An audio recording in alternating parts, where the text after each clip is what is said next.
Hello everyone, बहुत सारे लोग जुड़ गए, सभी का स्वागत है। आप देखिए, एक सरकार को चलाने के लिए जो सबसे ज़्यादा महत्वपूर्ण चीज़ होती है वो है उसका प्रशासन। प्रशासन की भूमिका इतनी ज़्यादा महत्वपूर्ण होती है कि हम जो भी सिद्धांत अपनाएं शासन प्रणाली में, जो भी चाहे, जैसे हमने लोकतांत्रिक व्यवस्था को चुना, तो लोकतांत्रिक व्यवस्था को पूरा करने के लिए हमें तमाम सारी चुनौतियों का सामना करना पड़ता है। और चुनौतियों का सामना करने के लिए जो सबसे सशक्त माध्यम है, जो सबसे सशक्त टूल है, वो है गवर्नमेंट, सरकार। तो आज इसी सरकार के विषय में ही हमने, हालांकि थोड़ा सा परिचय पहले की क्लास में ले चुके हैं हम, लेकिन आज राज्य सरकारों के संदर्भ में बात करनी है। मैं अरुण त्रिपाठी आप सभी का स्वागत करता हूं। अब देखिए, हम ये 7वीं क्लास का जो तीसरा टॉपिक है, आज हमको वो डिस्कस करना है और हम विषय पर जाएं, मतलब पुस्तक क्या कहती है उस पर जाएं। उसके पहले एक मोटी समझ आप सबके पास होनी चाहिए, आपको बहुत मदद होगी सारी चीज़ों को समझने में। अब देखिए, हमने पहले भी ये समझा है कि जो हमारा राज्य है, जो स्टेट है, इसके 3 महत्वपूर्ण पार्ट हैं। हमने ये अपनी पिछली कक्षाओं में ही समझा है। एक लेजिस्लेचर, जिसको आप विधायिका कहते हैं, दूसरा एग्जीक्यूटिव बॉडी, जिसको आप कार्यपालिका कहते हैं, और तीसरा जुडिशरी, जिसको आप न्यायपालिका कहते हैं। तो ये 3 भाग हैं राज्य के, 3 स्तरों पर, 3 पार्ट में हमने स्टेट को समझा था। सरकार हमने समझा था कि चूंकि सरकार राज्य का मूर्त स्वरूप है, जो उसका मूर्त एक्सप्रेशन है, वो गवर्नमेंट होती है। तो ये 3 भाग हैं।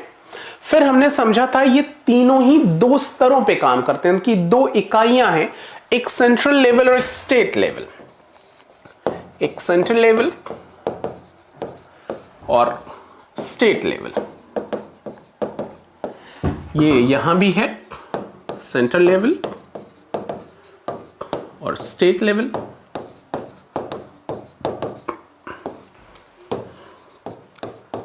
सेंटर और स्टेट। यहां विधायिका के अगर हम इसमें बांटें तो आप मोटे तौर पे जानते हैं, जो सेंट्रल लेवल पे विधायिका होती, इसी को हम कहते हैं पार्लियामेंट, संसद। संसद के 2 सदन होते हैं। ये जब हम अपनी कॉन्स्टिट्यूशन की क्लासेस पढ़ेंगे तो एक एक पॉइंट पे और डिटेल में हम जाएंगे, लेकिन मोटे तौर पे एक स्ट्रक्चर, एक संरचना आपके समझ में आ जानी चाहिए, इसके लिए हम ये बात कर रहे हैं। तो पार्लियामेंट के मुख्य रूप से 2 सदन होते हैं, एक होती है लोकसभा, एक होती है राज्यसभा। हालांकि जब हम संविधान पढ़ेंगे तो डिटेल में समझेंगे कि संसद के 3 भाग होते हैं, विधायिका, कार्यपालिका और लोकसभा, राज्यसभा और राष्ट्रपति। इन 3 चीजों से मिलकर संसद बनती है। लेकिन हम चूंकि एक स्ट्रक्चर समझ रहे हैं, तो इसलिए मोटे तौर पर इसको ऐसे समझने की आवश्यकता है कि लोकसभा और राज्यसभा, जब आप ये राज्य के संदर्भ में जाते हैं, तो राज्य के संदर्भ में भी आपको मालूम है कि हमारे कई सारे राज्य हैं, अभी 6 की संख्या है उनकी, 6 में 2 सदन है, एक होती है विधानसभा और एक होती है विधान परिषद। ठीक है। इसी तरीके से यहां इस लोकसभा और राज्यसभा के सदस्यों को कलेक्टिवली क्या कहते हैं? MP, member of parliament. ठीक है, संसद के सदस्य। तो मेंबर ऑफ पार्लियामेंट, चाहे वो लोकसभा का सदस्य हो या राज्यसभा का सदस्य हो, इसको सामूहिक रूप से क्या कहते हैं? MP, member of parliament. इसी को हम हिंदी में सामूहिक रूप से कहते हैं सांसद। संसद का सदस्य सांसद। यहां विधानसभाओं को अंग्रेजी में कहते हैं लेजिस्लेटिव असेंबली। ठीक है, तो इसका जो मेंबर हुआ उसको कहेंगे मेंबर ऑफ लेजिस्लेटिव असेंबली। ठीक है, लेजिस्लेटिव असेंबली। फिर इनको विधान परिषदों को अंग्रेजी में कहते हैं लेजिस्लेटिव काउंसिल, तो इसके मेंबर को कहेंगे member of legislative council, MLC. इन्हीं दोनों को हम सामूहिक रूप से हिंदी में क्या कहते हैं? विधायक। ये सारे शब्दों से आप परिचित हैं, लेकिन थोड़ी सी और इस चीजों को समझ लेते हैं। अच्छा, यहां अभी और आते हैं इनके पास।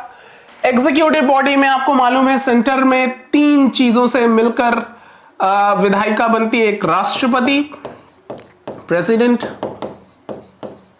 राष्ट्रपति, प्राइम मिनिस्टर और इनकी काउंसिल ऑफ मिनिस्टर।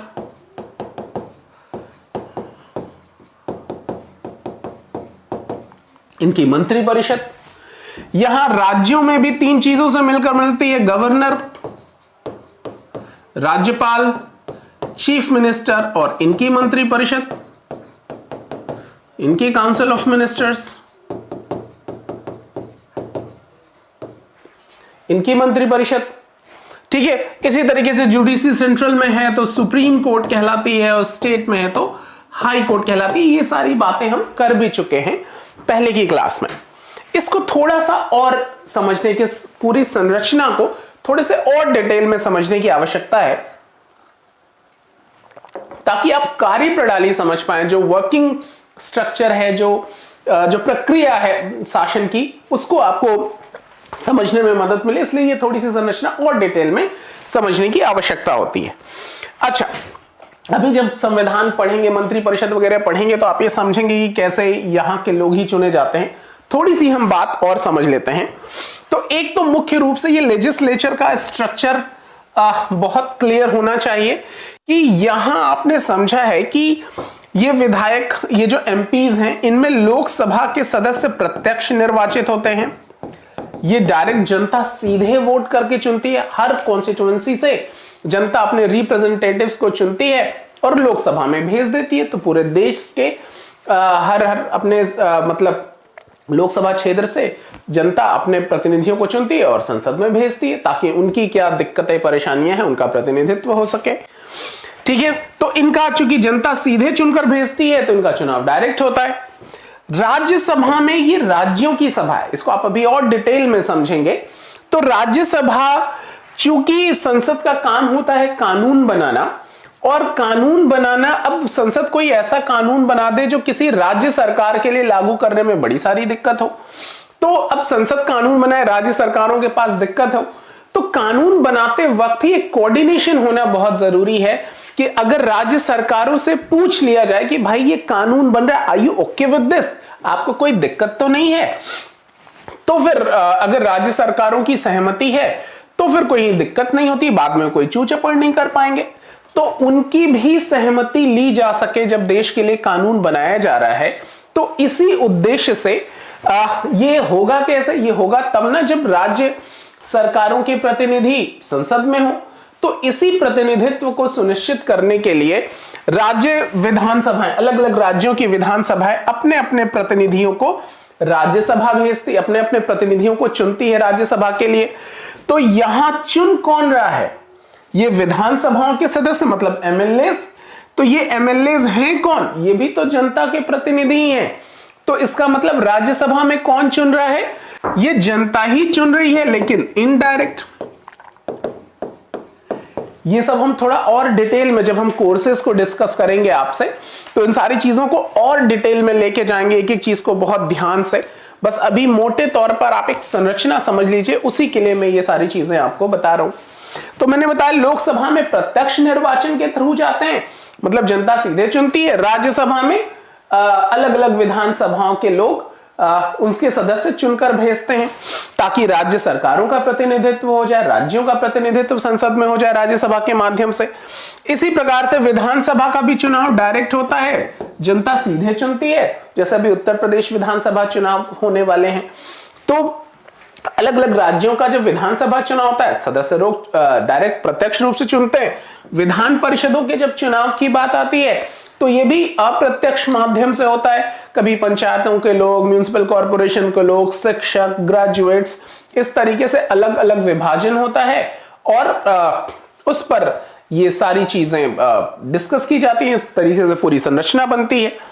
तो एक तो हमारी जो विधायिका की संरचना है वो ये है, ठीक है। अब विधायिका की संरचना है, थोड़ा सा इसको एक कदम और आगे बढ़ते हैं। अब बड़े सारे प्रश्न आते हैं कि साहब ये तो ठीक है, लेकिन ये मुख्यमंत्री क्या है और ये विधायक लोग क्या करते हैं, कैसे ये मंत्री परिषद क्या है। यहां भी चीजों को थोड़ा सा और समझ लेने की आवश्यकता है। अब देखिए, अभी जब आप संविधान पढ़ेंगे, आप में से बहुत सारे लोगों ने पढ़ा भी होगा, हम जब मेन कोर्सेज पे डिस्कस करेंगे तो इस पे और डिटेल में बात करेंगे।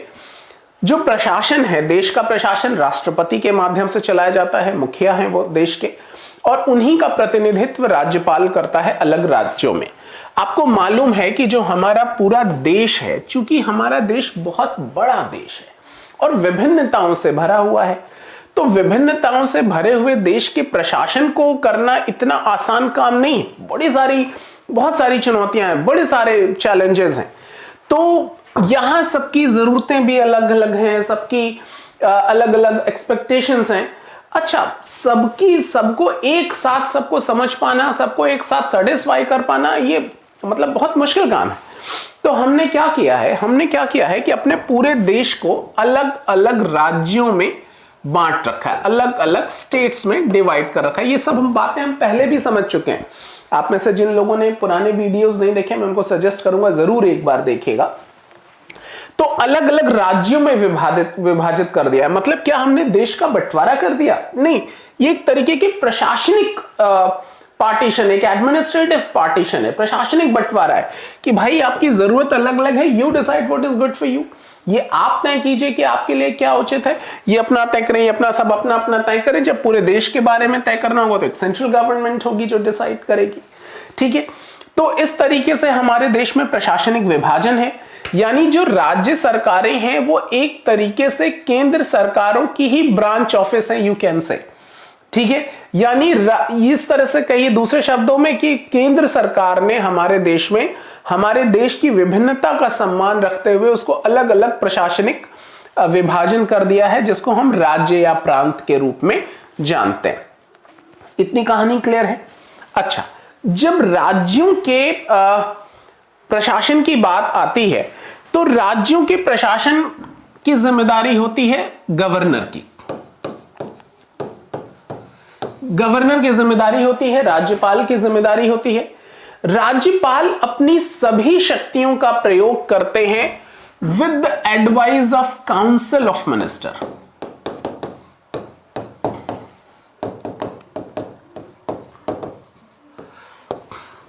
ठीक है, with the advice of council of minister. ये अलग अलग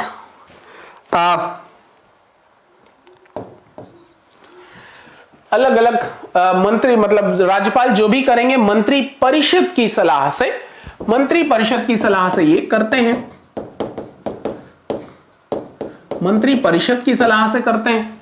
ठीक है, ये सब हम बहुत डिटेल में, किस आर्टिकल में क्या उल्लेख है, ये सब हम बहुत डिटेल में आपसे डिस्कस करेंगे। अभी केवल संरचना समझ लीजिए। और इस मंत्री परिषद के लिए राज्यपाल को आवश्यकता होती है सबसे पहले एक चीफ मिनिस्टर की, एक मुख्यमंत्री की आवश्यकता होती है। तो मुख्यमंत्री की आवश्यकता होती है। अब यहां प्रश्न उठता है कि क्या मुख्यमंत्री का चुनाव होता है? नहीं, हमारे देश में कोई भी मुख्यमंत्री का चुनाव नहीं होता। अभी आप समझेंगे ये प्रक्रिया बिल्कुल वैसे ही जैसे केंद्र में होती। जैसे राष्ट्रपति मंत्री परिषद की सलाह से काम करता है, उसके लिए आवश्यकता एक प्रधानमंत्री की होती है। प्रधानमंत्री का भी हमारे देश में कोई चुनाव नहीं होता। अब आप में से कई सारे लोग कहेंगे सर अब आप छुट्टी ले लो, लगता है तबीयत ठीक है नहीं। जी बिल्कुल, आई मीन इट। हमारे देश में प्रधानमंत्री या मुख्यमंत्री का कोई चुनाव नहीं होता। ये प्रश्न पूछा भी गया है आपसे। हमारे देश में इन पदों के लिए नियुक्तियां होती हैं। प्रधानमंत्री की नियुक्ति राष्ट्रपति करते हैं और मुख्यमंत्री की नियुक्ति करते हैं राज्यपाल। यानी governor will appoint chief minister. Chief minister is not elected. ठीक है, चीफ मिनिस्टर का कोई चुनाव नहीं होता, चीफ मिनिस्टर की नियुक्ति की जाती है। और यह नियुक्ति कौन करता है? राज्यपाल करते हैं। अब राज्यपाल करते हैं तो कुछ सर्टेन एलिजिबिलिटीज का ख्याल रखेंगे? नहीं, यहां संविधान में इनकी कोई स्पष्ट रूप से कोई क्या कहते हैं, कोई एलिजिबिलिटीज मेंशन नहीं है चीफ मिनिस्टर के लिए या प्राइम मिनिस्टर के लिए। संविधान केवल यह कहता है कि किसको बना देंगे राज्यपाल चीफ मिनिस्टर, कोई तो क्राइटेरिया होना चाहिए। तो उसके लिए संविधान केवल यह कहता है कि गवर्नर बहुमत दल के नेता को ही प्रधानमंत्री नियुक्त करेंगे। अब लीजिए एक शब्द और आ गया सामने, बहुमत दल, मेजॉरिटी पार्टी। इसको भी समझते चलिए। बहुमत दल, मेजॉरिटी पार्टी। मेजॉरिटी पार्टी मतलब कि अलग अलग पार्टीज अपनी अपनी आइडियोलॉजी लेकर जनता के बीच में जाती हैं। जनता जिसकी आइडियोलॉजी से एग्री करती है उसको वोट करती है।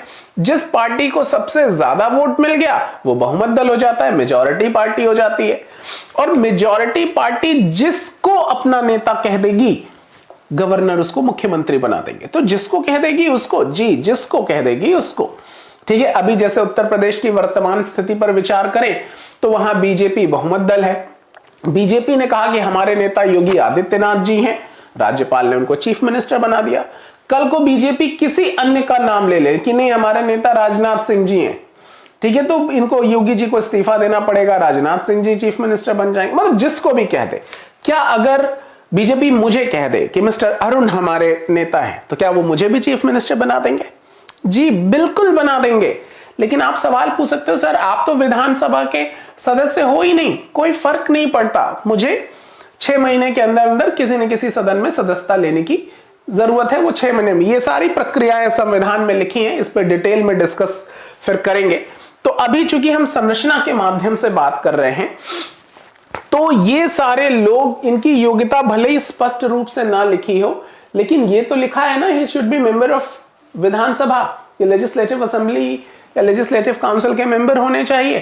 तो यहां इनकी राज्यपाल बहुमत दल के नेता को ही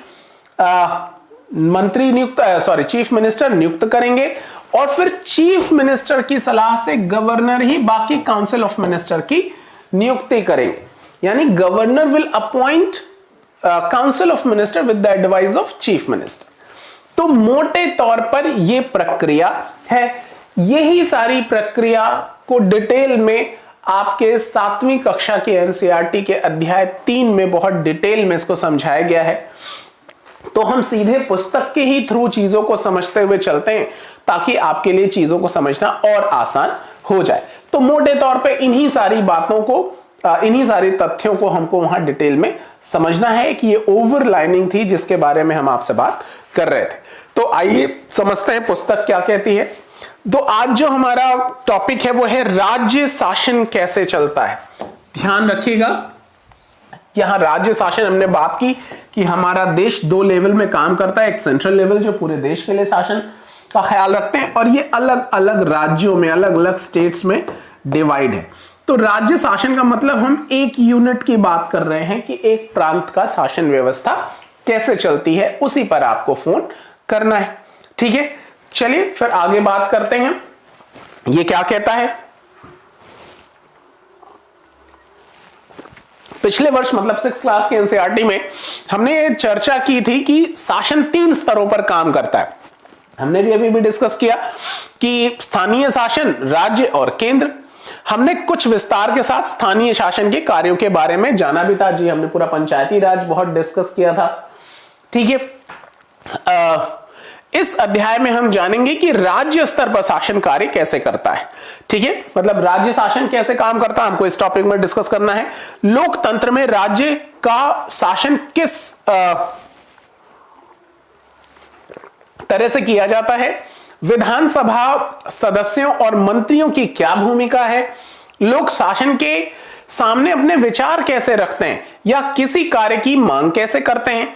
हम इन प्रश्नों पर विचार करने के लिए स्वास्थ्य का उदाहरण लेते हैं। हमने अभी कल की भी क्लास में स्वास्थ्य की बारे में बहुत डिटेल में डिस्कस की थी। आज उसी के उदाहरण से हम राज्य प्रशासन को समझने की कोशिश करेंगे। ये एनसीईआरटी पुस्तक हमारी उसी में मदद कर रही है। ध्यान रखिएगा कि ये 7वीं क्लास के बच्चे के लिए लिखी गई है, लेकिन आप चूंकि यूपीएससी एस्पिरेंट है, पीसीएस अधिकारी बनने के लिए प्रयास कर रहे हैं, तो आपको थोड़ा सा अपनी चीजों को थोड़े दूसरे परिप्रेक्ष्य में समझने की आवश्यकता है। क्योंकि यहां उदाहरण बहुत आसानी से, बड़ी क्लिष्ट बातें, बड़ी मुश्किल चीजें बहुत आसानी से समझा दी जाती हैं, तो उससे गो थ्रू होंगे तो हमारा भी बेसिक कंसेप्ट बहुत आसानी से क्लियर हो जाएगा, ठीक है। ओके, अब आ जाइए। अच्छा, यहां कुछ स्टोरी है।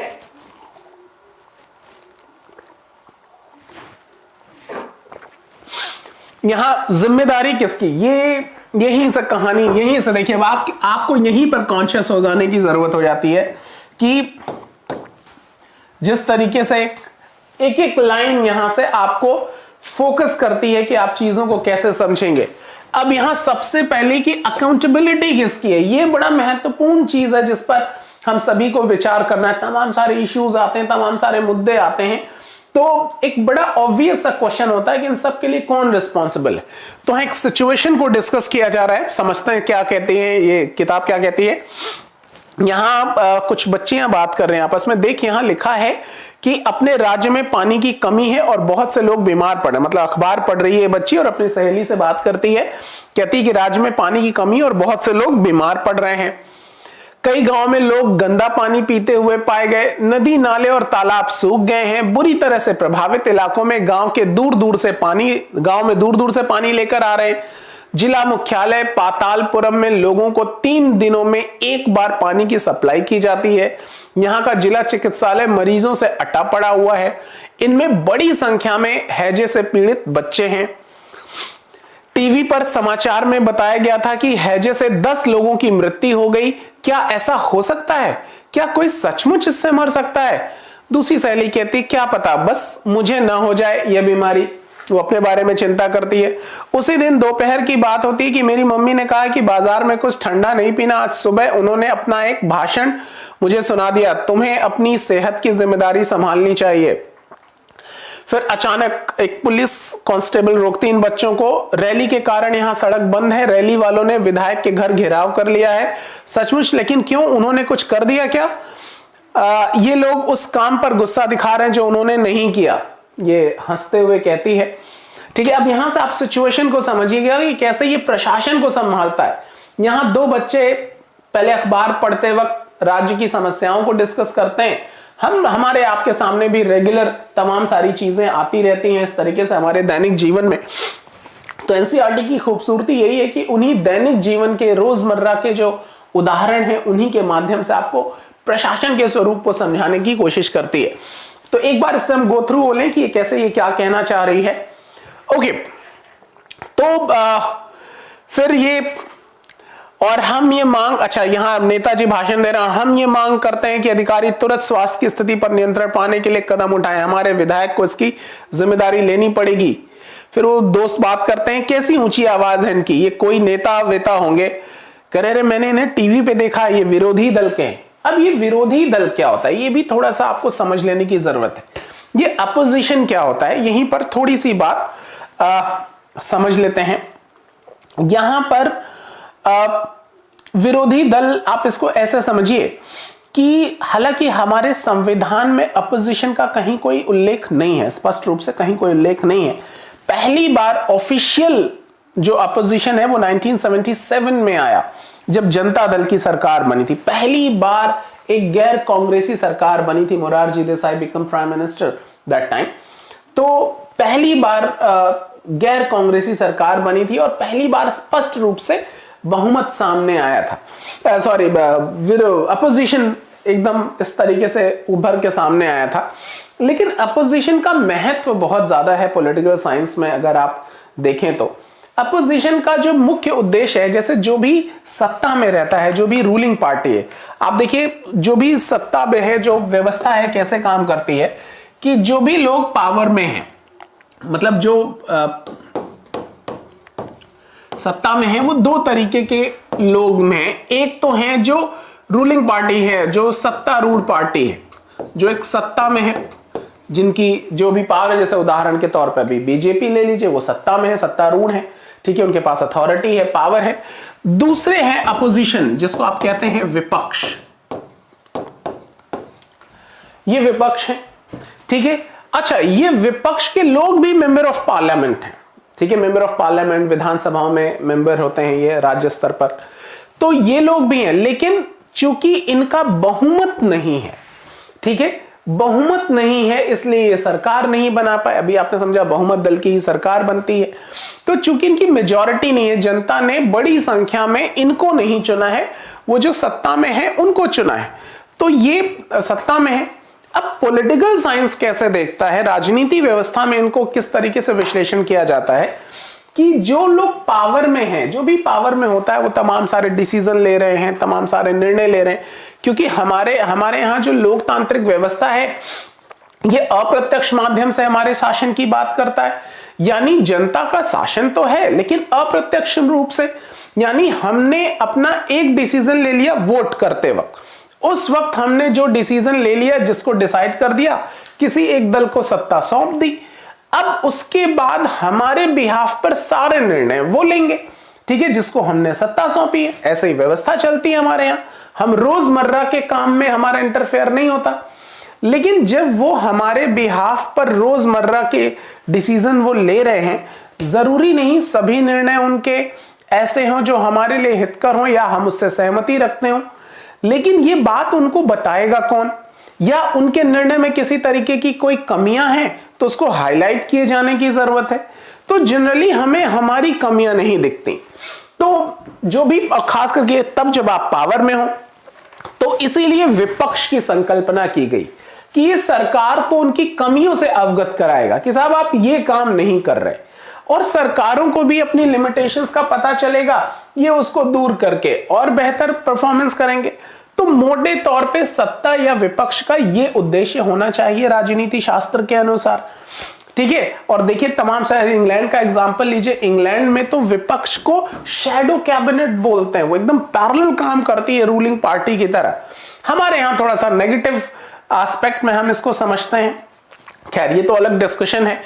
तो यहां ये मोटे तौर पे आपको समझना है कि विपक्ष हमारे संविधान में कहीं कोई उल्लेख स्पष्ट रूप से नहीं है। अच्छा, अब यहां पर ये पातालपुर जो जगह है वहां की सिचुएशन के बारे में बात कर रहा है कि पातालपुर में हो क्या रहा है, यहां समस्या इतनी गंभीर क्यों है, ये थोड़ा सा विचार करने के लिए दिया कि यहां इतनी समस्या कितनी गंभीर क्यों है, आपके विचार से उपयुक्त स्थिति में क्या कदम उठाए जा सकते हैं। ये एक एक्सरसाइज है बच्चों के लिए। अब आ जाइए, यहां ये थोड़ा सा समझाने की कोशिश करता है विधायक कौन होता है। विधायक कौन होता है अभी अभी हमने समझा, लेकिन पुस्तक क्या कह रही है इसको समझते हैं इनकी भाषा में। उपरोक्त भाग में आपने पातालपुर की कुछ घटनाओं के बारे में पढ़ा। आप शायद जिलाधीश, चिकित्सा अधिकारी जैसे अधिकारियों के नामों से परिचित भी होंगे, परंतु क्या आपने विधायक और विधानसभा के बारे में सुना है? क्या आप अपने क्षेत्र के विधायक यानी एमएलए से परिचित हैं? क्या आपको पता है कि वे किस पार्टी के हैं?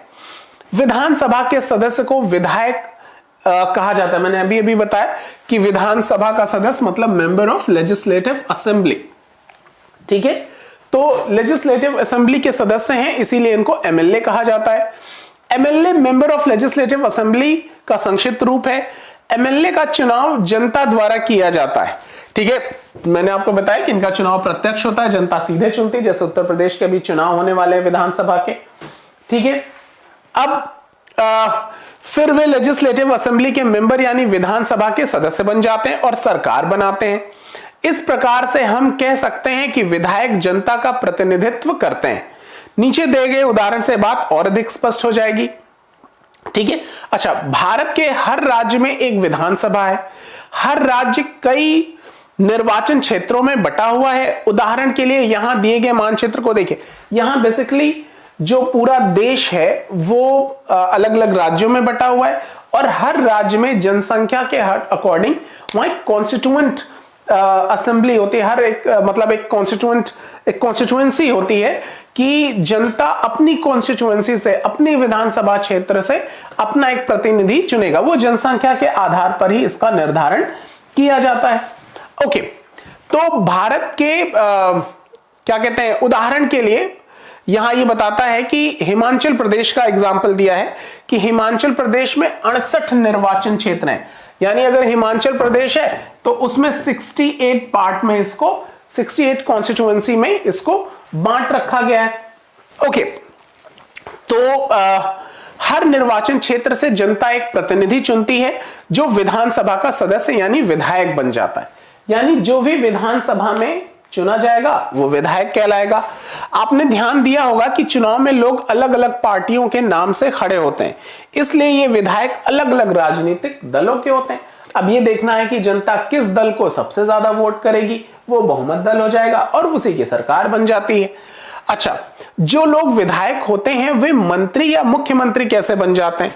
अब विधायक बनना तो समझ में आ गया कि विधायक जनता सीधे चुनकर भेज दे रही है, तो वो मंत्री बन जा रहे हैं, मतलब वो विधायक बन जा रहे हैं। यहां तक की कहानी तो क्लियर है। लेकिन प्रश्न है कि वो मंत्री या मुख्यमंत्री कैसे बन जाते हैं? तो यहां अभी हमने समझा भी है, लेकिन इसको पुस्तक के माध्यम से समझते हैं। यहां कहते हैं कि जिस राजनीतिक दल के विधायक आधे से अधिक निर्वाचन क्षेत्रों में जीत जाते हैं, राज्य में उस दल को बहुमत माना जाता है। मैंने ये बताया कि जिसको सबसे ज्यादा वोट मिला, मतलब आधे से ज्यादा वोट मिला, वो बहुमत माना जाएगा। ठीक है, बहुमत प्राप्त करने वाले राजनीतिक दल को सत्ता पक्ष और अन्य सबको विरोधी पक्ष यानी विपक्ष कहा जाता है। उदाहरण के लिए हिमाचल प्रदेश का एग्जांपल लिया तो यहां चूंकि 68 निर्वाचन क्षेत्र हैं, तो यहां पर विभिन्न ये 1917 का विधानसभा चुनाव जीता और यहां की संख्या 68, इसलिए बहुमत प्राप्त करने के लिए किसी भी राजनीतिक दल को 34 से अधिक यानी आधे से अधिक उनको लाना पड़ेगा। अधिक विधायकों की आवश्यकता, भारतीय जनता पार्टी के 44 विधायक होने के कारण इसके पहले ये लिस्ट दी गई है कि किस पार्टी से कितने लोग हैं। ये 2017 का चुनाव परिणाम दिया गया है आपके समझने के लिए। तो यहां ये कह रहा है कि भारतीय जनता पार्टी के 44 विधायक होने के कारण उन्हें बहुमत मिल गया और वे सत्ताधारी दल के सदस्य बन गए। अब जब सब विधायक विरोधी दल के सदस्य, बाकी जो अन्य जो इनके जो सत्ता पक्ष में हैं, इसके अलावा जो भी है वो विरोधी अपोजिशन के सदस्य माने जाएंगे। ठीक है, इस उदाहरण में इंडियन नेशनल कांग्रेस मुख्य विरोधी दल बनी क्योंकि भारतीय जनता पार्टी के बाद सर्वाधिक विधायक उसी के थे। जाहिर है कि जो विरोधी दल है, वैसे हमारे संविधान में कोई स्पष्ट व्याख्या तो नहीं है, लेकिन कहा जाता है कि टोटल सदस्य जितने भी हो उनका, मतलब जितनी भी पार्टी जितना टोटल गया उसका 1/10 किसी पार्टी के पास हो तो उसको विपक्ष का दर्जा दे दिया जाता है।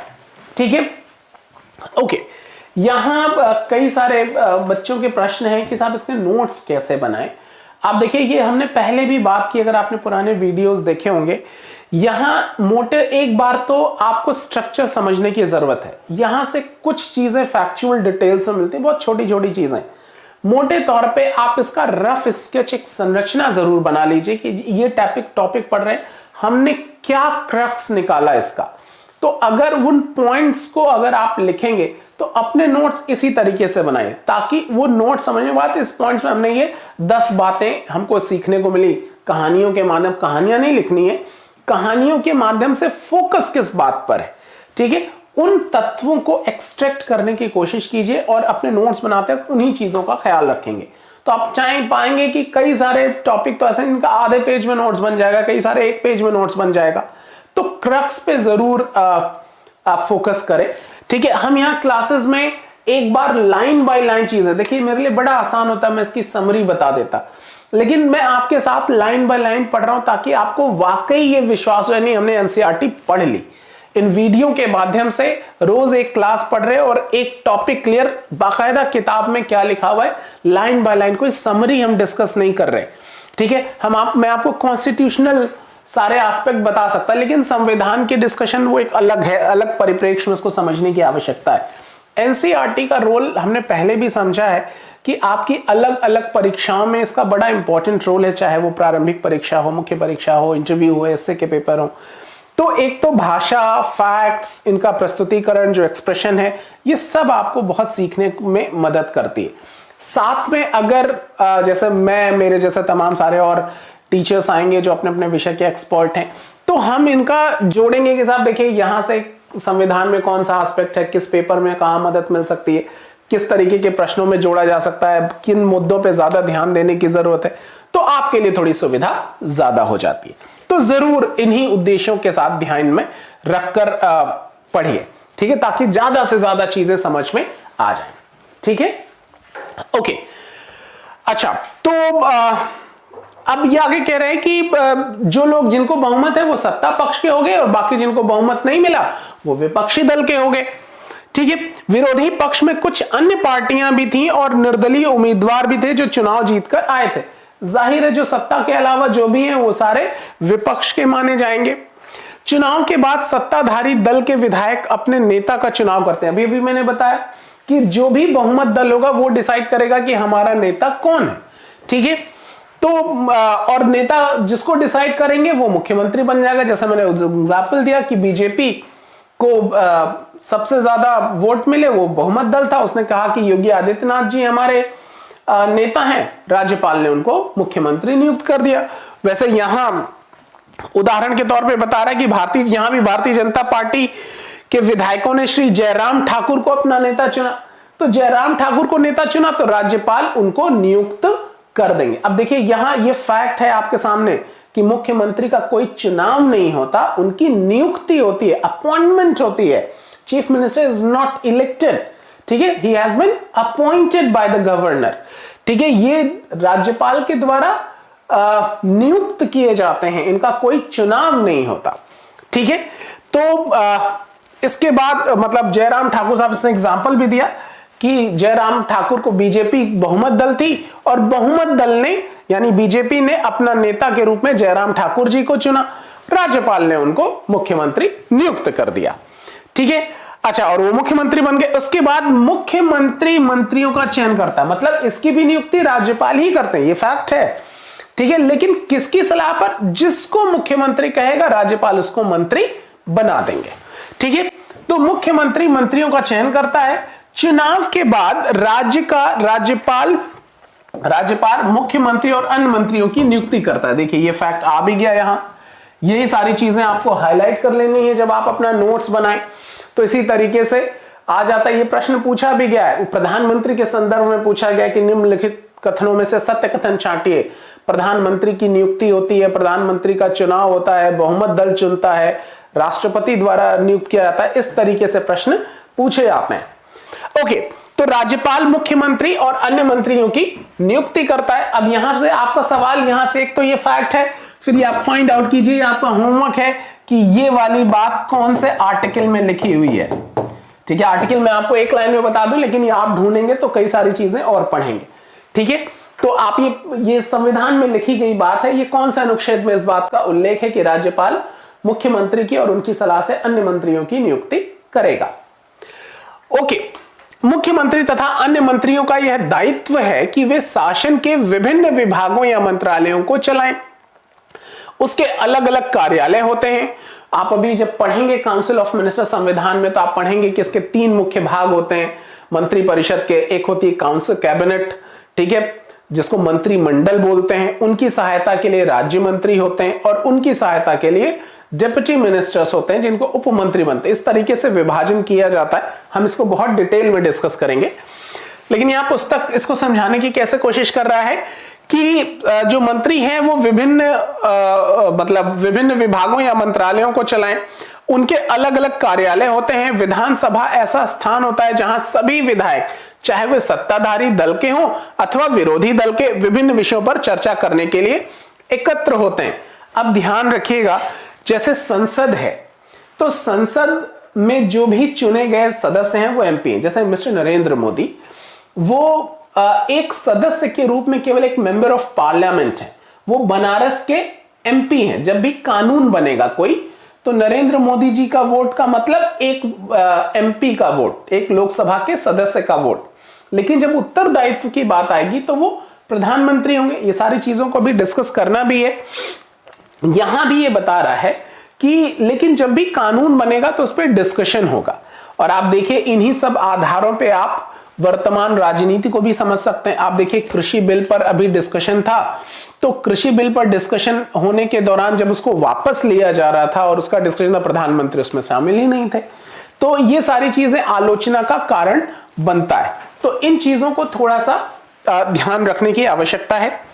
तो विभिन्न विषयों की चर्चा करने के लिए एकत्र होते हैं। इस तरह कुछ विधायकों की दोहरी जिम्मेदारी हो जाती है, एक विधायक के रूप में और दूसरा मंत्री के रूप में। मैंने अभी भी बताया कि एक विधायक के रूप में और दूसरा मंत्री के रूप में। जैसे भी वर्तमान में आदित्यनाथ जी का एग्जाम्पल ले लीजिए, वो 2 भूमिका निभाते हैं। जब कानून बनाने की आवश्यकता होगी तब वो एक एमएलए हैं, मेंबर ऑफ लेजिस्लेटिव असेंबली, लेकिन जब उत्तरदायित्व की बात आएगी तो मुख्यमंत्री भी हैं। ऐसे ही तमाम सारे अन्य मंत्रियों की स्थिति है, वो विधायक भी हैं और मंत्री भी हैं, तो उनके ऊपर दोहरी भूमिका का उत्तरदायित्व है। कि कानून बनाने में भी पार्टिसिपेट करना है अपने राज्य के संदर्भ में, और उत्तरदायित्व का भी निर्वहन करना है मंत्री के रूप में। ठीक है, ओके।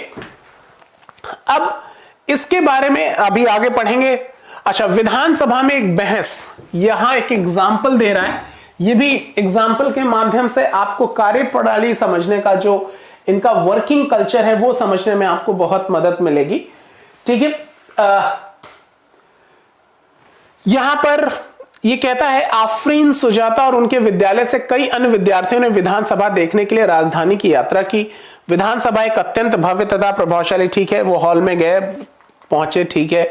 यहां विधानसभा उन दिनों किसी तत्कालीन समस्या पर बहस करने वाली थी। विधानसभा की बहसों में विधायक अपनी राय व्यक्त कर सकते हैं। अब यहां से देखिए हमारे काम की चीजें, विधानसभा की बहसों में विधायक अपनी राय व्यक्त कर सकते हैं, यानी अगर लेजिस्लेटिव असेंबली की कोई डिस्कशन हो रहा है तो जो भी मेंबर ऑफ लेजिस्लेटिव असेंबली है वो अपनी राय रख सकता है, वो जनता का प्रतिनिधि है। ठीक है, तो वो बोल रहा है, मतलब उसके पीछे की जनता बोल रही है जिसने उसको चुनकर भेजा है।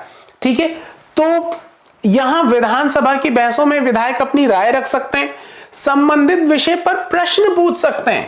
अगर मंत्री जी ने कुछ डाटा पेश किया, कुछ बात रखी, किसी कानून के बारे में बात की, तो उससे रिलेटेड चीजों पर प्रश्न पूछ सकते हैं। कोई समस्याएं हैं तो उसके संबंध में भी प्रश्न पूछे जा सकते हैं कि सरकार क्या कर रही है। ठीक है, इस तरीके के प्रश्न उठाए जा सकते हैं, या सुझाव भी दिए जा सकते हैं, वो अपना सजेशन भी दे सकते हैं। ठीक है, कि सरकार को इस संबंध में क्या करना चाहिए। सदस्य इस विषय पर जो भी प्रतिक्रिया व्यक्त करना चाहें कर सकते हैं। इसके बाद मंत्री प्रश्नों के उत्तर देते हैं और सदन को आश्वस्त करते हैं कि जरूरी कदम उठाए जा रहे हैं। आप जब ये पढ़ेंगे, संविधान पढ़ेंगे, तो आप पढ़ेंगे कि वहां एक प्रश्न काल होता है, शून्य काल होता है, इस तरीके को आप और डिटेल में यहां पर समझेंगे। ओके, मुख्यमंत्री तथा अन्य मंत्रियों को निर्णय लेने होते हैं और सरकार चलानी होती है। ठीक है, चूंकि इनका उत्तरदायित्व भी है। हम प्रायः उन निर्णयों के बारे में सुनते हैं या समाचार चैनलों अथवा समाचार पत्रों उन्हें देखते हैं और पढ़ते हैं। यानी जो भी डिसीजन ये मिनिस्ट्रीज लेती हैं, चीफ मिनिस्टर लेते हैं या उनकी काउंसिल ऑफ मिनिस्टर्स लेती हैं, तो उन सभी के बारे में अक्सर अखबारों में छपता है, वो मीडिया के माध्यम से हम सबको बताते हैं कि हमने ये योजनाएं चलाई हैं। ठीक है, अच्छा, अब हालांकि जो भी निर्णय लिए जाते हैं उन्हें विधानसभा के सदस्यों द्वारा अनुमोदित किया जाना होता है। यहां भी एक बड़ी महत्वपूर्ण चीज है कि जो भी डिसीजन लिए जा रहे हैं वो विधानसभा के सदस्यों के द्वारा अनुमोदित किया जाना है, यानी बाकी मेंबर्स का भी अप्रूवल जरूरी है कि साहब हम ये डिसीजन ले रहे हैं, are you agree with this. आप देखिए ये होना जरूरी भी है क्योंकि लोकतांत्रिक व्यवस्था है हमारे देश में, जनता के प्रतिनिधि ही यहां पर चुनकर गए हैं। तो जो भी ये डिसीजन ले रहे हैं इसका मतलब ये माना जाएगा कि जनता की सहमति है उसमें, तो उनकी सहमति लेना आवश्यक है। इसीलिए अब आपके पास पैरामीटर भी होता है जब भी आपको सरकारों का मूल्यांकन करना हो। ये देखिए, इस बात को आप पॉइंट आउट कर सकते हैं अपने तमाम सारे चाहे प्रश्नों में, मेंस के क्वेश्चन के आंसर्स देते वक्त या ऐसे इंटरव्यू में, कि अगर सदनों में बहस कम हो रही है, नहीं हो रही है, जैसे बजट बिना बहस के पास हो जा रहा है, तो ये लोकतांत्रिक मूल्यों पर चोट है। ठीक है, जो कीज फीचर हैं हमारे डेमोक्रेसी के, उस पर चोट पहुंच रही है। क्योंकि अगर विधानसभा के सदस्य डिस्कशन में पार्टिसिपेट नहीं लेंगे, करेंगे, उनका अप्रूवल नहीं होगा, तो फिर जनता की सहभागिता को स्पष्ट नहीं माना जाएगा।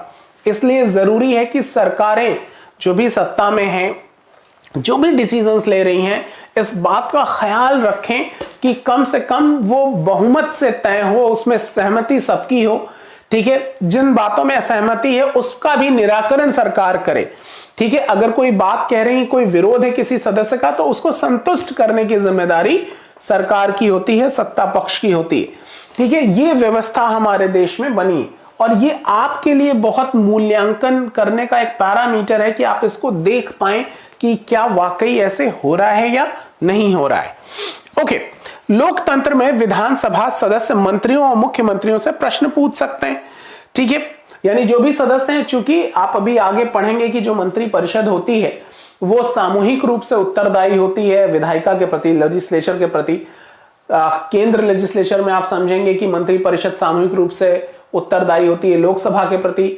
राज्यों में वो सामूहिक रूप से कलेक्टिवली अकाउंटेबल होते हैं विधानसभा के प्रति। ठीक है, तो यहां ये सदस्य प्रश्न पूछ सकते हैं मंत्री जी ये काम कैसे हुआ, क्या हुआ, क्यों नहीं किया, ये गलतियां हैं, दिक्कत है। किसी महत्वपूर्ण विषय पर बहस कर सकते हैं, वो डिस्कशन कर सकते हैं। जैसा भी देखिए पिछले दिनों जब दूसरी लहर थी कोरोना की, तो ऑक्सीजन की उपलब्धि पर बड़ा सारा डिस्कशन हुए, वो फेलियर माना गया सरकारों का। निर्णय ले सकते हैं कि धन कहां खर्च किया जाए, ये अपने बजट एलोकेट करती है सरकार की ये सारे खर्चे हमको करने, इसमें भी डिस्कशन होगा कि ये क्या वाकई खर्चा करना है नहीं करना है। आप पढ़ेंगे संविधान में तमाम सारी कमेटीज काम करती हैं, प्राक्कलन समिति है, लोक लेखा समिति है, उनकी सहायता ली जाती है। ठीक है, अब इस तरह मुख्य अधिकार उन्हीं का होता है, मतलब ये सारा चीज डिसाइड तो सरकारें करती हैं, लेकिन ये सभी उन विधानसभाओं में डिस्कशन के बाद। डिस्कशन करने का मतलब कि सबकी सहभागिता हो सके, सबका अप्रूवल हो सके। अच्छा, फिर यहां एक उदाहरण के थ्रू चीजों को समझाने का प्रयास कर रहा है, समझने की कोशिश करते हैं। यहां एक विधायक साहब बात करते हैं, साहब ये कहीं अपने निर्वाचन क्षेत्र की बात करते हैं कि पिछले दिन 3 हफ्तों में हैजे के कारण 15 लोगों की मृत्यु हो चुकी है। मेरे विचार में सरकार के लिए बड़ी शर्मनाक स्थिति है। वह सरकार एकदम एग्जाम्पल से बता रहा है, जो अपने को प्रौद्योगिकी में सर्वश्रेष्ठ घोषित कर रही है, हैजे जैसी साधारण बीमारी को रोकने में असफल रही है। मैं स्वास्थ्य मंत्री जी का ध्यान इस ओर आकर्षित करना चाहूंगा कि वो स्थिति को नियंत्रण में लाने के लिए तत्काल जरूरी कदम उठाएं। अब देखिए, आप में से बहुत सारे लोगों को इस प्रक्रिया का एग्जैक्ट पता नहीं है, बहुत जरूरी है कि आप इसको समझें। ठीक है, कि यहां उदाहरण देके बहुत ब्यूटीफुली इसको समझा रहा है कि जिस डिस्कशन को हम समझ रहे हैं मोटे तौर पे कि डिस्कशन होता है, उसका एग्जाम्पल दे रहा है। यहां बता रहा है कि एक विधायक उठते हैं और वो अपने क्षेत्र की समस्या के बारे में बताते हैं कि भाई एक तरफ तो सरकार ये क्लेम कर रही है कि हमने बड़े सारे डेवलपमेंट कर लिए, तमाम सारी चीजें क्या क्या प्रौद्योगिकी में अपने आप को साइंस टेक्नोलॉजी में कह दिया कि हमने बहुत डेवलपमेंट कर ली, लेकिन ये कितना शर्मनाक है कि इतनी डेवलपमेंट का दावा करने के बावजूद हैजा जैसी साधारण बीमारी से लोगों की मृत्यु हो रही है। सरकार इस पर क्या कर रही है, वो नियंत्रण लाने के लिए एक तो वो कोई कदम उठाए, उसके बारे में ये विधायक साहब बोलते हैं। वो सीधा सीधा स्वास्थ्य मंत्री का ध्यान इस तरफ खींचते हैं कि क्या कर रहे हैं मंत्री साहब, आप कुछ बताइए। अब विधायक दूसरा विधायक 2 वो क्या कहता है, मेरा प्रश्न यह है कि सरकारी अस्पतालों की दशा इतनी खराब क्यों है। ये भी स्वास्थ्य मंत्री के लिए प्रश्न आ गया कि इतनी खराब क्यों, सरकार जिला अस्पतालों में डॉक्टरों और चिकित्सा कर्मियों की ठीक से नियुक्ति क्यों नहीं कर रही। अब देखिए, जो वास्तविक जो ग्राउंड रियलिटीज है उसको ये कितनी खूबसूरती से यहां प्रस्तुत किया जा रहा है। कई सारे लोग आपको सलाह देते होंगे कि किसी सरकार का विरोध में नहीं लिखना चाहिए, ये सरकारी किताब है और कितने ब्यूटीफुली इन सारी चीजों को एक्सप्लेन कर रही है, जरूर समझिए इसको। तो मैं भी ये जानना चाहूंगा कि सरकार इस स्थिति का सामना किस प्रकार करने जा रही है, जिससे लोग बड़ी संख्या में प्रभावित हैं और यह संख्या बढ़ती ही जा रही है, अब यह महामारी का रूप ले चुकी है। तीसरा विधायक कहता है कि मेरे निर्वाचन क्षेत्र में भी पानी की कमी का गंभीर समस्या है, औरतों को पानी लाने के लिए 3-4 किलोमीटर तक चलना पड़ता है। मैं जानना चाहूंगा कि पानी पहुंचाने के लिए कितने टैंकरों को काम में लगाया गया है, कितने कुओं और तालाबों की सफाई करवाकर उन्हें संक्रमण मुक्त किया गया है। ठीक है, चौथा विधायक कहता है मुझे लगता है कि मेरे साथी समस्या को बढ़ा चढ़ाकर बता रहे हैं। ठीक है, अब ये शायद सत्ता पक्ष के विधायक हैं, अब ये उसका जवाब में अपनी बात रख रहे हैं कि मुझे लगता है साथी समस्या को बढ़ा चढ़ा के बता रहे हैं। सरकार ने स्थिति को नियंत्रण में लाने के लिए कदम उठाए हैं, पानी के टैंकरों को काम में लगा दिया गया है, ORS के पैकेट बांटे जा रहे हैं, सरकार लोगों की मदद के लिए भरसक प्रयास कर रही है। पांचवें विधायक जी कहते हैं हमारे अस्पतालों में सुविधाओं के हालात बहुत खस्ता हैं। कई ऐसे अस्पताल हैं जिनमें कोई डॉक्टर नहीं है और चिकित्सा कर्मचारी पिछले कई सालों से नियुक्त ही नहीं किए गए। दूसरे अस्पताल में डॉक्टर लंबी छुट्टी पर चले गए हैं। यह शर्मनाक स्थिति है। मेरे ख्याल से हालात बद से बदतर होते जा रहे हैं। हम ये कैसे सुनिश्चित करने वाले हैं कि प्रभावित क्षेत्र के सब परिवारों तक ORS का पैकेट पहुंचाया जाए। अब देखिए कैसे डिस्कशन हो रहा है। ठीक है, आप एक अज्यूम कर सकते हैं कि जो रियल पिक्चर यहां पर ये NCERT प्रस्तुत कर रही है। छठा विधायक कहता है विरोधी पक्ष के सदस्य बिना वजह ही सरकार पर दोषारोपण कर रहे हैं। पिछली सरकार ने सफाई पर कोई ध्यान नहीं दिया था, अब हमने कई वर्षों से चारों तरफ फैले कूड़े को साफ करने का अभियान शुरू किया है। ये एक पिक्चर भी है कि किस तरीके से विरोधी और सत्ता पक्ष के लोग हैं। ठीक है, अब यहां कुछ एक्सरसाइजेस हैं। ठीक है, ये आपके लिए भी मददगार हो सकती है। जो विधायक सोचते थे कि सरकार स्थिति को गंभीरता से नहीं ले रही है, वे मुख्य रूप से क्या तर्क दे रहे थे। ठीक है, आपको उन तर्कों पर भी ध्यान देने की आवश्यकता है। यदि आप स्वास्थ्य मंत्री होते तो उपयुक्त चर्चा का उत्तर किस प्रकार देते। ठीक है, अचानक अभी देखिए एक छोटी सी चीज, अक्सर आपसे भी इंटरव्यूज वगैरह में प्रश्न पूछा जाता है कि सपोज आप इसके जिलाधीश हैं या एसडीएम हैं या पुलिस अधीक्षक हैं, तो आप ऐसी स्थिति में क्या निर्णय लेंगे। एथिक्स के पेपर में तमाम सारे केस स्टडीज इसी संदर्भ में पूछे जाते हैं कि आपको एज्यूम कराया जाता है कि आप इस पद पर हैं और इन परिस्थितियों में क्या निर्णय लेंगे। तो यहां पर अपने आप जो सरकारी योजनाएं हैं उनकी जानकारी आपके पास होनी चाहिए कि क्या क्या सरकार क्या योजनाएं चलाती। तो जो योजनाओं की जानकारी आप पढ़ते हैं, आपसे प्रश्न पूछा जाता है अलग अलग परीक्षाओं में, वो योजनाओं की परीक्षा में प्रश्न पूछे जाने का उद्देश्य यही होता है कि आपको चेक किया जाए कि आप सरकार की चलाई गई योजनाओं से कितने वाकिफ हैं और कितनी गहनता से आपने उसका अध्ययन किया है, ताकि जब आपके हाथ में अथॉरिटी दी जाएगी, जब आपके हाथ में डिसीजन मेकिंग की अथॉरिटी होगी, जब आप शक्ति होगी आपके हाथ में, तो क्या आप उस जानकारी का उपयोग कर पाएंगे। ठीक है, आपके सामने परिस्थितियां आएंगी तो आप उनका समाधान कैसे कर पाएंगे। तो ये जो सारी जानकारियां हैं ये इसी संदर्भ में आपकी मदद करती हैं, जरूर समझने की जरूरत है आपको। और आप देखिए यहीं से, चाहे आप इकोनॉमिक्स में पढ़ते हो या पॉलिटी के संबंध में पढ़ते हो, तमाम सारे और सोशल इश्यूज हैं उसमें आप पढ़ते हैं, सरकार की तमाम सारी योजनाओं को पढ़ते हैं, तो अगर आप स्वास्थ्य मंत्री रहकर एक बार विचार करें कि वो जवाब कैसे देगा इन सारे प्रश्नों का, जो सारे विपक्षी कटाक्ष कर रहे हैं, तो जवाब देने के लिए निश्चित रूप से उसके पास इन योजनाओं की जानकारी होनी चाहिए। ठीक है, तो आप अपने आप को पूछे कि मैं अगर जवाब दूंगा तो कैसे दूंगा, तो क्या क्या पॉइंट्स होंगे। तो अपने आप आपके पास कई सारे सरकार के पक्ष की चीजें सामने आएंगी। तो पक्ष विपक्ष जब आप दोनों देखते हैं तो आप सही मूल्यांकन कर पाते हैं। ओके, फिर यहां तीसरा है कि उपयुक्त बहस कुछ अर्थों में उपयोगी रही कैसे।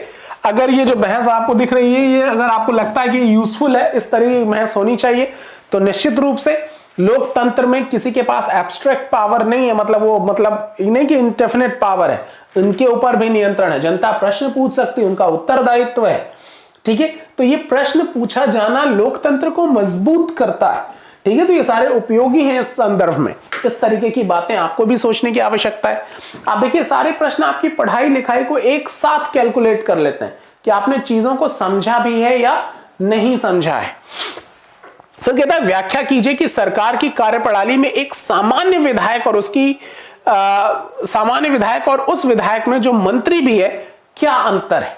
ठीक है, तो जब आप ये कॉन्स्टिट्यूशन पढ़ेंगे तो आप इस अंतर को ज्यादा स्पष्ट कर पाएंगे, लेकिन मोटे तौर पे कुछ जानकारियां होनी चाहिए आपके पास। अच्छा, अब यहां पर ये कहते हैं कि उक्त भाग में आपने विधानसभा में चल रही एक बहस के बारे में पढ़ा। सदस्य सरकार द्वारा की गई या न की गई कार्रवाइयों पर बहस कर रहे थे। ऐसा इसलिए है क्योंकि विधायक सामूहिक रूप से सरकार के काम के लिए उत्तरदायी होते हैं। सामान्य भाषा में सरकार शब्द से तात्पर्य, ये लिखिए फैक्ट्स ऐसे आना शुरू हो जाता है, मंत्रियों से होता है।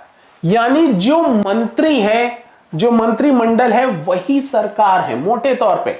आप देखिए ये भी प्रश्न पूछा गया है, ये पूछा गया प्रश्न है कि सरकार से आशय होता है सत्ता पक्ष के सदस्य, मंत्रिमंडल के सदस्य, मंत्री परिषद के सदस्य।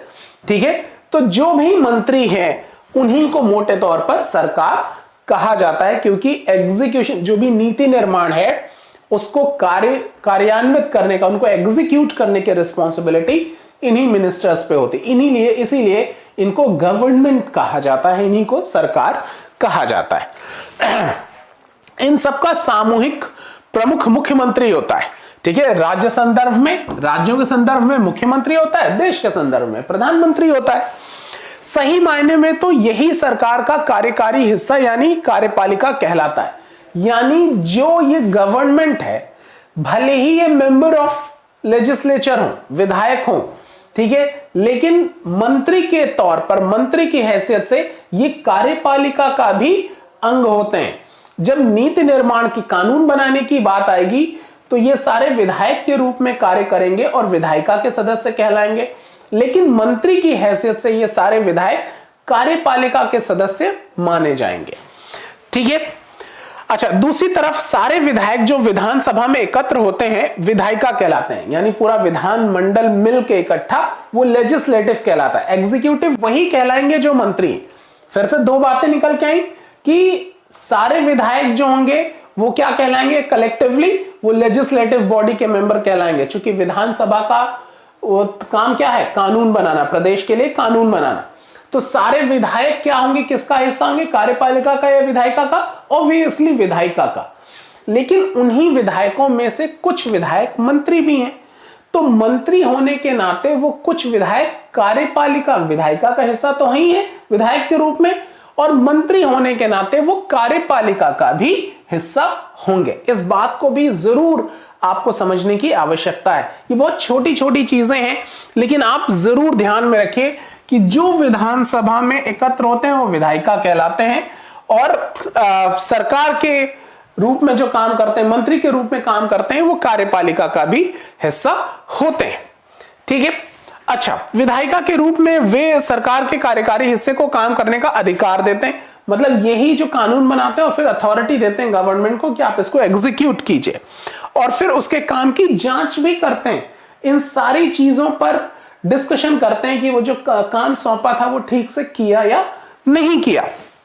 जैसा कि आपने पाठ के प्रारंभ में देखा था, इन्हीं में से कार्यपालिका का प्रमुख या मुख्यमंत्री बनाया जाता है। हमने इस बात को भी समझा है।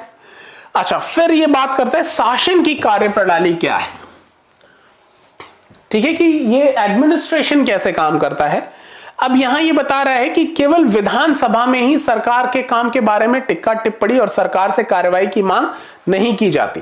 यहां एक चीज तो आपने समझा, ये भी बात बहुत जरूरी है ध्यान रखने की, कि एक तो सरकार वहीं विधानसभा में ही सारा डिस्कशन हो गया कि सरकारों ने क्या काम किया, उनके प्रश्नों पर काम किया नहीं किया, जो भी किया उस पर सारा डिस्कशन हो गया, उसमें कोई कमियां हैं उसको हाईलाइट किया गया।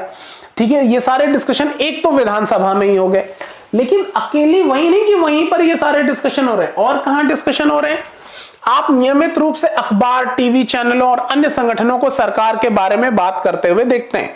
ठीक है, देखिए तमाम सारे एडिटोरियल भी आते हैं, कोई कानून बना, आप देखिए अभी कृषि बिल बना, कितने सारे एडिटोरियल, पक्ष विपक्ष सारी चीजें आए, आपका सोशल मीडिया भरा पड़ा हुआ था अलग अलग मतों से। ठीक है, लोकतंत्र में अनेक माध्यमों के द्वारा लोग अपने विचार व्यक्त करते हैं और कार्यवाही करते हैं। इसी तरह का एक तरीका यहां देखिए, एक एग्जांपल ये दे रहा है। विधानसभा में चर्चा होने के थोड़े ही समय बाद स्वास्थ्य मंत्री की प्रेस वार्ता की गई, यानी वो डिस्कशन आपने समझा कि वो बता रहे हैं कि हमारे क्षेत्र में हालात खराब है, इतनी टेक्नोलॉजिकल डेवलपमेंट होने के बावजूद भी हैजे जैसे बीमारी से लोग मर जा रहे हैं।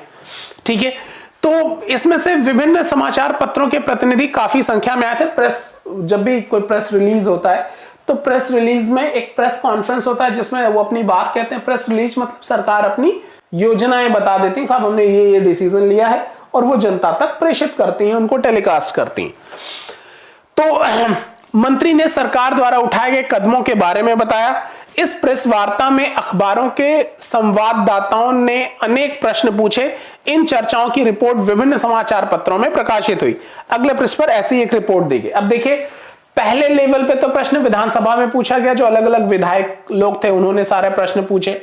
अब फिर वहां उन्होंने जवाब दिया होगा मंत्री जी ने, अब फिर ये जाके प्रेस रिलीज भी दे रहे हैं, साहब हमारी सरकार ने ये योजनाएं चलाई हैं। तो उन्हीं सारे प्रश्नों के माध्यम से अलग अलग प्रेस रिपोर्टर्स क्वेश्चन पूछते हैं, सर ये दिक्कत है, वो दिक्कत है, उसके लिए क्या किया, और वो सारी समरी वो अखबार में छापते हैं ताकि जनता को पता चल सके कि साहब ये समस्या आई थी, मंत्री जी ने इसका ये सलूशन दिया, इसमें ये प्रश्न पूछे गए, मंत्री जी ने ये जवाब दिया। अब ये जनता को देखना है कि वो क्या संतुष्ट है, नहीं है, क्या है, इसी आधार पर सरकारों का मूल्यांकन होता है। अब देखिए, बहुत बेसिक चैप्टर है और बहुत मदद होगी आपको जब आप संविधान के टेक्निकल चीजों को पढ़ेंगे। ये कहानियों के माध्यम से समझा रहा है, लेकिन बहुत सारे लोग होंगे आप में से जो शायद इतनी डिटेल में नहीं जानते होंगे, तो बहुत जरूरी है कि आप इस पे थोड़ा सा फोकस कर लीजिए। ठीक है, ओके। अब यहां अगले सप्ताह मुख्यमंत्री और स्वास्थ्य मंत्री पातालपुर जिले के दौरे पर गए। उन्होंने उन परिवारों से भेंट की जिनके रिश्तेदारों की मृत्यु हो गई थी। वे अस्वस्थ लोगों को देखने अस्पताल भी गए। सर, आप ऐसे दौरे देखते हैं मंत्रियों के। ठीक है, सरकार ने इन परिवारों के लिए मुआवजा राशि की भी घोषणा की। मुख्यमंत्री ने कहा कि उनके विचार से समस्या केवल सफाई की नहीं है, वरन पीने के स्वच्छ पानी की कमी भी है।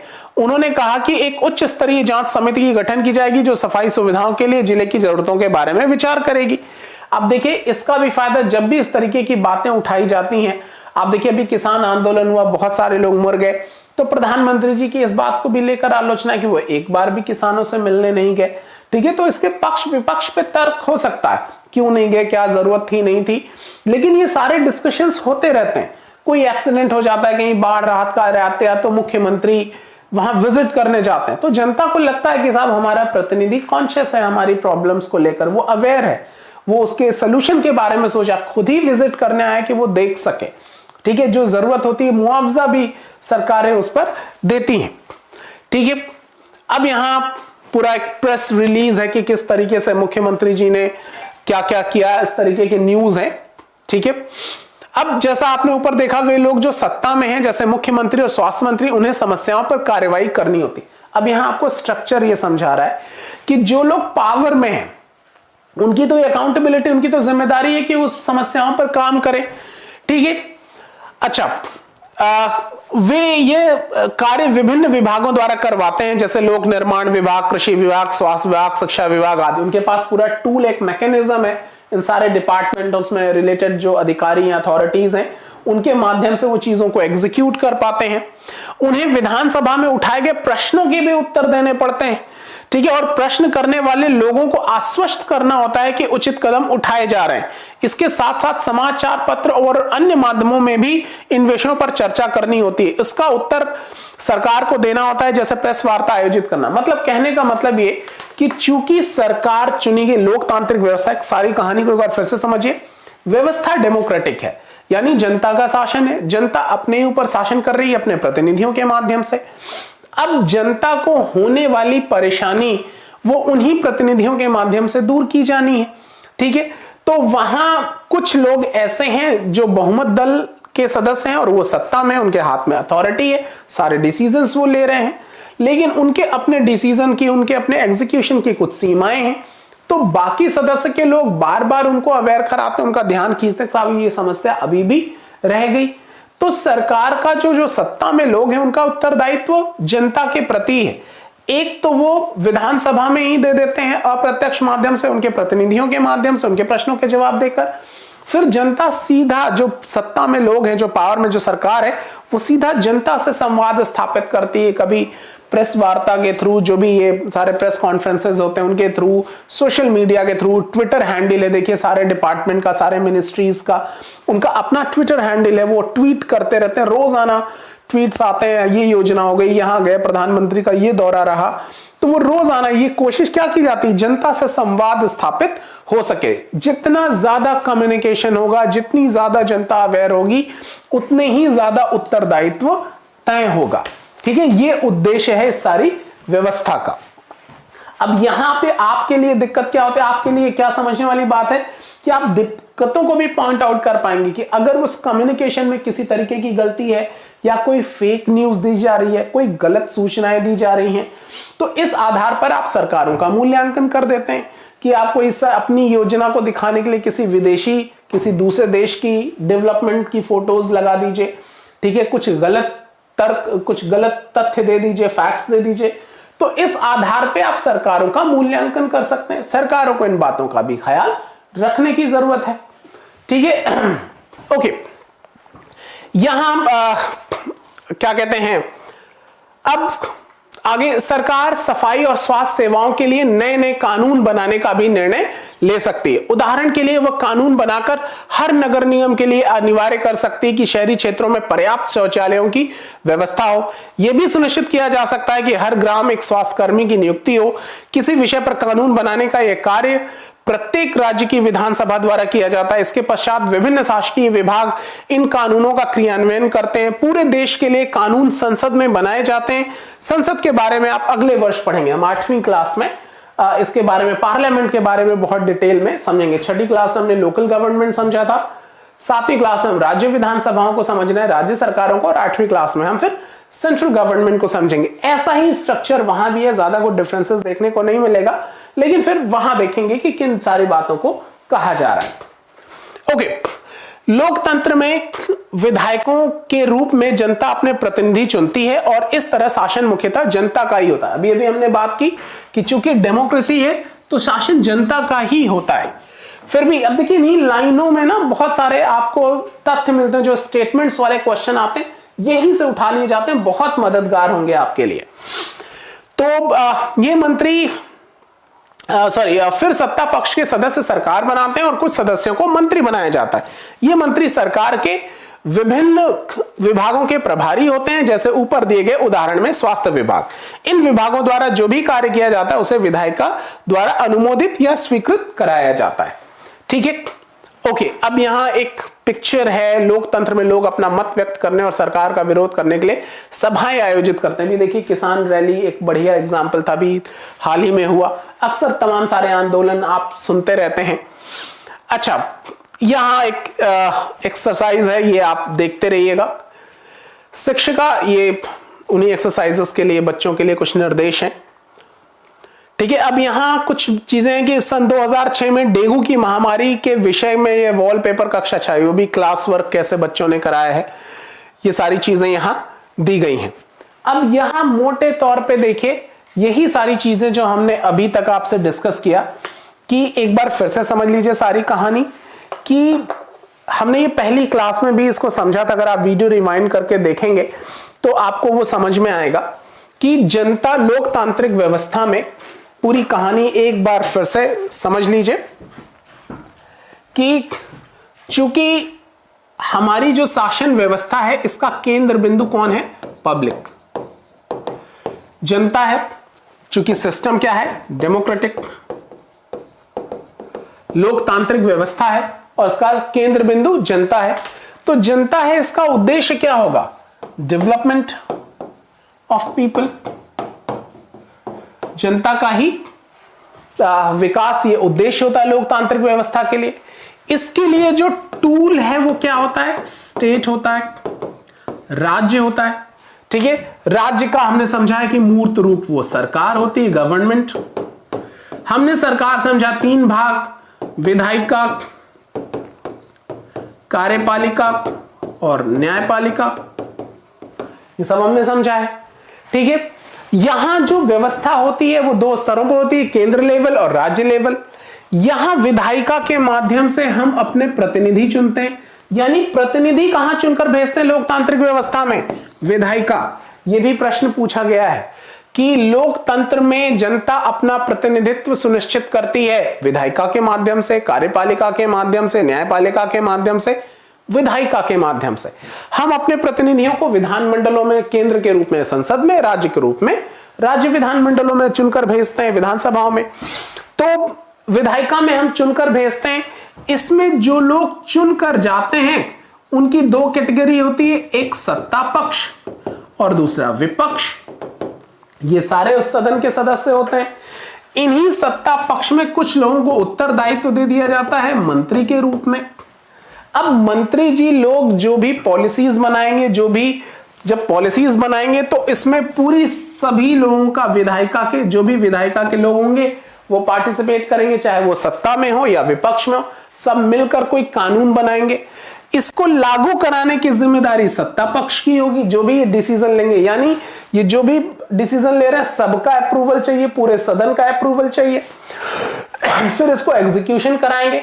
अब एक तो इनका एग्जीक्यूशन की जिम्मेदारी सत्ता पक्ष की है, सरकार की है, और अगर उसमें कहीं कोई कमी रह गई, इसके प्रयासों के बावजूद भी कई सारी दिक्कतें बनी हुई हैं, तो इनको उत्तरदायित्व भी देना पड़ेगा। यहीं पे बाकी सदस्य जो है इनसे प्रश्न पूछेंगे कि साहब ये काम क्यों नहीं हो रहा है हमारे क्षेत्र में।